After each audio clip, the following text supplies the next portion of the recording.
One thing that I've found with many clients I work with, especially high achievers, is that there is an upper limit to joy that is subconscious. And you might think, why in the world would I have an upper limit to joy? Surely, when it comes to joy, more is more. However, if you're honest, then you would be aware that when things are going well, you sometimes find yourself either consciously or subconsciously sabotaging them. Now, a book that really describes this and brings a lot of awareness and understanding to why we do what we do is a book called The Big Leap by Gay Hendricks. And in this book, he describes various ways in which we limit ourselves and why we limit ourselves. The first one is feeling fundamentally flawed.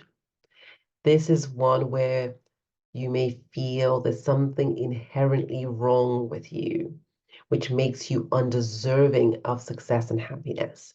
And so when the success and happiness presents itself, you find a way to stop it, to sabotage it, to short circuit it. The second way is feeling that if you become successful, if you reach a certain level of success, then it means that you are being disloyal or maybe even abandoning either family and friends who may not be as successful as you. And so instead of really standing tall, what you then may do is you then fit in to whatever level of success surrounds you, as opposed to really going for your vision based on your potential, your talents, and your dream. The third way in which you may be sabotaging yourself is believing that more success makes you a burden, or more success will bring more burden. So, if, for example, um, you believe that working more means that you're going to have very little time to spend with your loved ones or to, invest in your health, and these things are important to you, then you will at some level resist truly reaching for those big promotions, reaching for those big deals, reaching for those ways in which you can create more impact because you believe it's going to mean you get to sacrifice something that you don't want to sacrifice. And the fourth and last way is the crime of outshining. Now, this is where we talk about just the fear that you may look better than others. This is maybe also a fear of visibility, and many women have this issue. Because if we're honest, if you look into the collective history, women have been burned at the stake for simply standing out, not because in any way they were sorcerers or witches or anything of the sort. And so the reason why I'm bringing this up today is because joy is one of the essential states as human beings that we need. Our natural state is joyful. And when we are able to live as much as possible in a state of joy, we make our lives so much easier. We become magnets for that which we desire. I love the term called a joy generator. So you are generating joy and it is creating and magnetizing abundance, love, and even more joy for you. If, however, any of these upper limits happens to be yours, it could be that it's really one that you recognize, it could be a few of them, then it's important to dig in and do the work.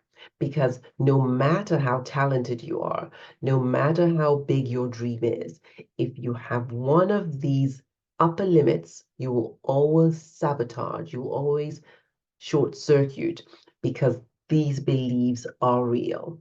So it's important to replace the belief with something empowering and positive.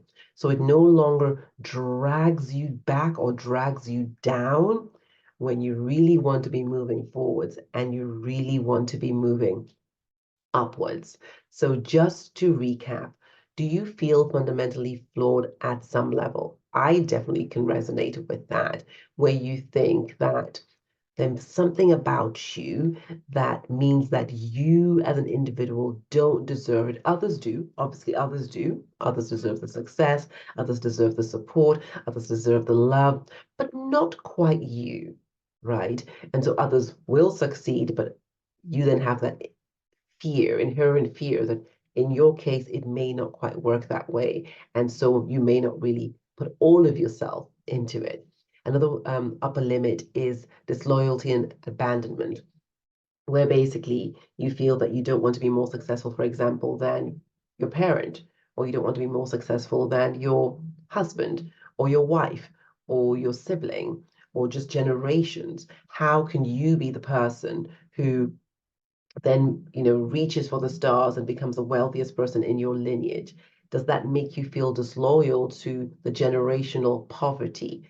Again, as I say these words, it may seem like, but that's a no-brainer. But you'll be surprised you'll be surprised the extent to which this deeply ingrained beliefs creep up, and you're absolutely unaware of them, but they are running your life. I've heard women say, well, if I become very successful, I feel like I'll be abandoning my friends.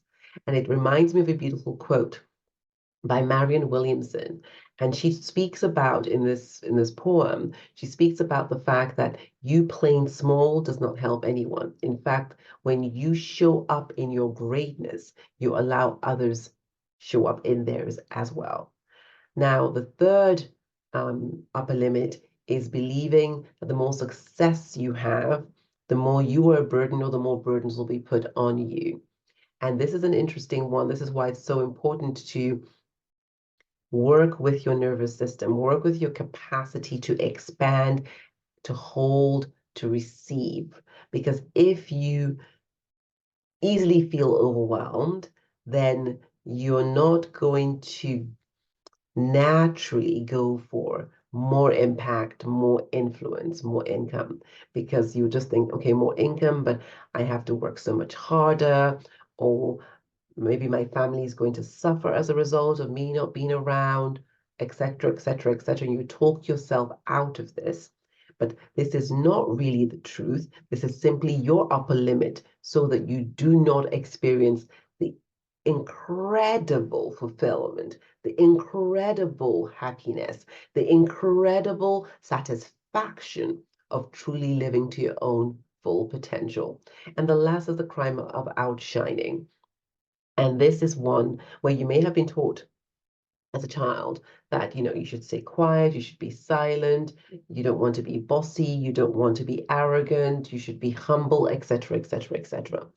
And again, if you have this beliefs, it's limiting you from where you want to go. And I really want to land this.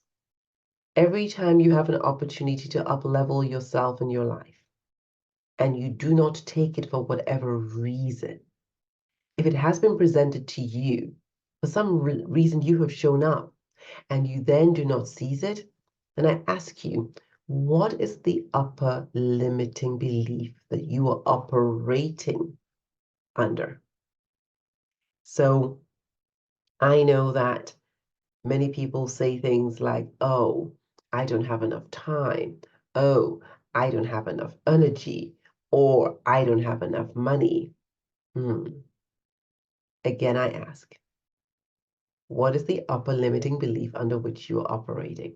Because once you find what that is, and you choose really to go all the way, you will find the money, you will find the time, and you will find the energy. As I love to say, if you want something, you've got to be willing to pay the price. A Birkin bag does not cost the same as an H&M bag. It is your choice entirely which one you want to go for. But if you want the exclusivity of the Birkin, then you better be prepared to pay the price of that. You can't go around saying, I want a Hermes bag, and not be prepared to pay the price. And that price is basically the value you put to it. So do you value yourself? Do you value your vision? This is the question you need to ask. And if that is the case, if you truly value yourself and your vision, then what's more important? In fact, the act of ensuring that you support yourself tells me something, that you love yourself enough, you are committed enough to your vision to show up for it, and you just watch the universe deliver back in multifold what you have sown. So I'd love you to tell me what resonated for you. I'd love you to subscribe to my channel and tell me what is it that you'd love to hear about every week. This is important. Love and light.